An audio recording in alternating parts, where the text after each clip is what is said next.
Rivian has made over 600 changes to the R1T, re-establishing it as the quickest, most powerful, and most efficient electric truck on the planet.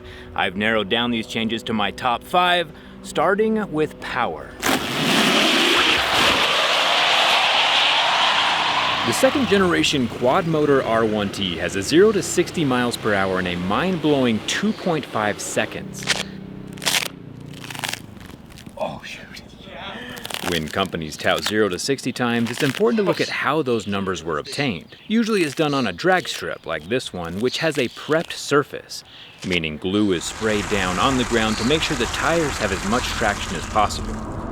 It smells a lot like hairspray, not that I would know. We are giving the Rivian the best possible opportunity to hit that 2.5. These silver blankets are called tire warmers, and they're set to 175 degrees Fahrenheit, and because rubber grips better when it's warm outside, and these keep the tires warm, so when we're on the prepped track surface, there's more grip when we're accelerating. And this is my literal first time at a drag strip, so hopefully beginner's luck is on my side. I'm like legitimately nervous. All right, see you in a second.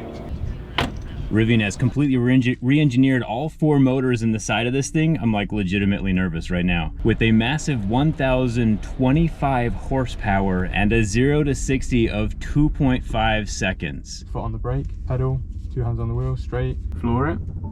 Now you're ready. Okay. So now when I give him the thumbs up, the lights are gonna go orange, then green, and then you launch. Okay, I'm terrified.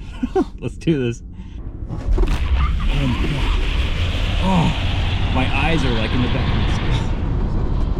That's okay, you can roll to the end. That was so wild, dude. Like my eyes were in the back of my head. Trucks should not be that quick.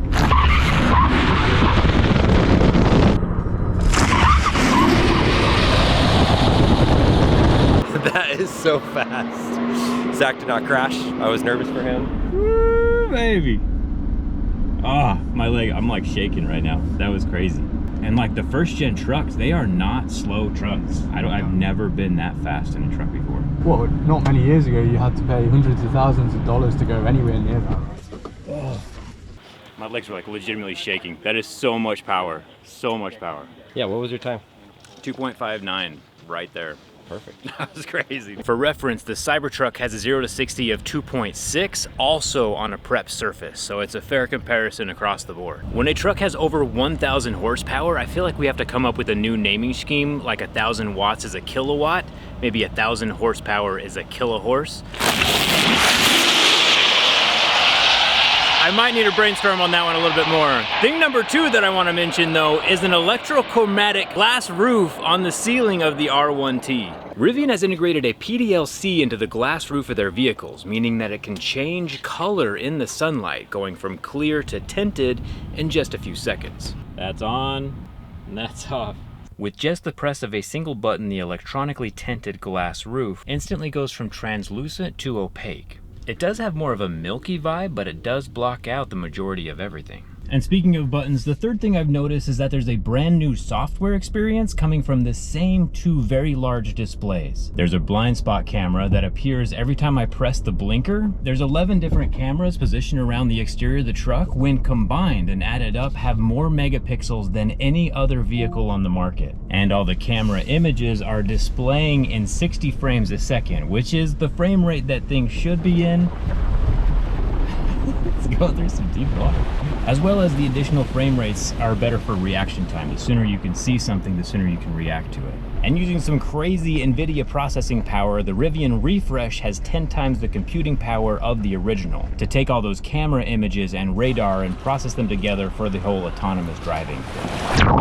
When we come in here to the different driving modes, we can go into sport or snow, and there's like these animations that look hand-drawn or kind of anime style. And anytime you can switch between all of them using those graphics processors in the Unreal Engine. Besides the software experience, there are some changes on the exterior, although they might be subtle at first glance. The light bar that extends between the 2 circular headlights has been modified now to look more crystalline. There's a few more angles, as well as some RGB lighting underneath that can be used to direct traffic during emergency situations. Inside the headlights is a new Matrix-style adaptive drive beam system, where if your brights are on and the vehicle notices another car coming towards you, it won't just turn your brights off, it will will pinpoint where that car is and eliminate the LEDs shining at that car so that your brights can stay on everywhere except for where the oncoming traffic is coming from. All the Rivian refreshes are shipping with that hardware installed, but the software update to activate it is coming in a couple months. And the inner matrix of LEDs inside the headlights can also be pointed and turned towards wherever your steering wheel is headed, so you always have light in front of you even if you're not going in a straight line.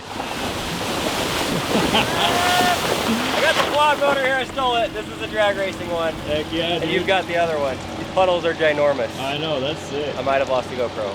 We're having some fun out here. One thing I'm not as excited about is that inside they removed the inner door latches, moving towards a button unlatch style, and I like me some physical hardware. There is still one emergency latch right here, but it's not for the main entry and exit point.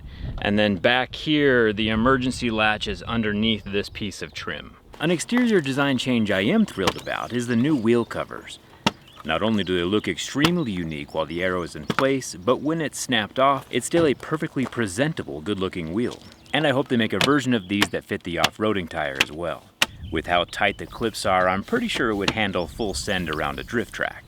You know what else can handle a full send? Stamps.com. You can take care of shipping and mailing anywhere 24/7 without standing in line at the post office with Stamps.com. All you need is a computer and a printer, and they'll even send you a free scale. Everyone is different, of course, but personally I'd rather spend my time off-roading through massive puddles instead of driving on pavement to the post office every day. And luckily with the Stamps.com mobile app, I can schedule pickups and get up to 89% discount on UPS and USPS shipping rates. And the app automatically shows the cheapest and fastest shipping options from both, making the big boys compete for my business. Stamps.com connects to every online marketplace and shopping cart if you sell things online. And I'm just glad I can put more life into my work-life balance with Stamps.com/jerryrig. Get a 4-week trial, free postage, and free digital scale with no long-term commitments or contracts, just how we like it, at Stamps.com/jerryrig. Now, where was I?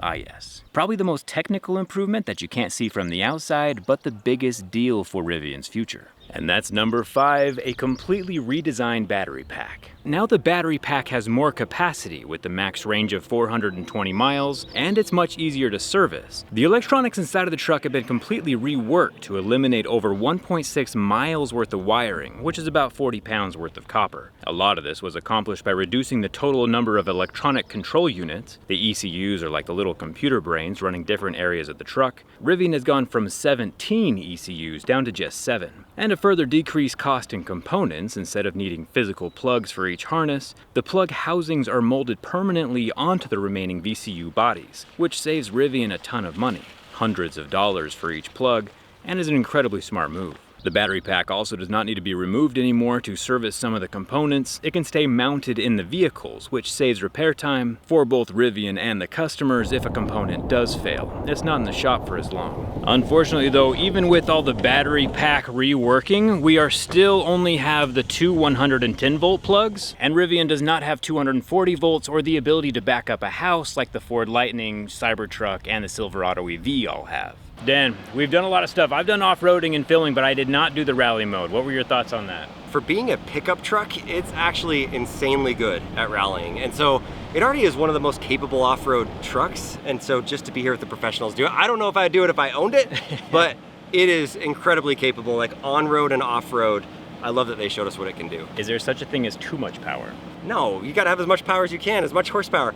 Now, I love range, I love road trips, I love camping inside of my vehicle. And so the R1T is not for me, but the R1S with the bed in the back, with the roof, with the monochromic or whatever it's called, I don't know how to say it, with the translucent roof, I can see the value in that. I'll always give up horsepower and speed 0 to 60 over having more range in my vehicle, because that's just more real world for me and what I use it for. But that's true. I do enjoy the power. A lot of road trips. Yep. Either way, fantastic. There's now an efficient heat pump to run the AC and the heating, and about 500 other changes, which I have not mentioned, all done so that Rivian can improve efficiency and manufacturability. The biggest points being that Rivian is out here having the most power, the most torque, and being the quickest than any other electric truck on the planet. And having owned a Rivian for the past 2 years, I can personally vouch for it being an epic vehicle, and it's awesome seeing Rivian working so hard to stay on top of the pack. The owners of the new 2nd generation Rivians are going to be extremely happy indeed. indeed. Rivian has made the best truck even better. My 2-year, 22,000 mile review is gonna come up here in about the next week, so hit that subscribe button if you haven't already, and thanks a ton for watching. I'll see you around.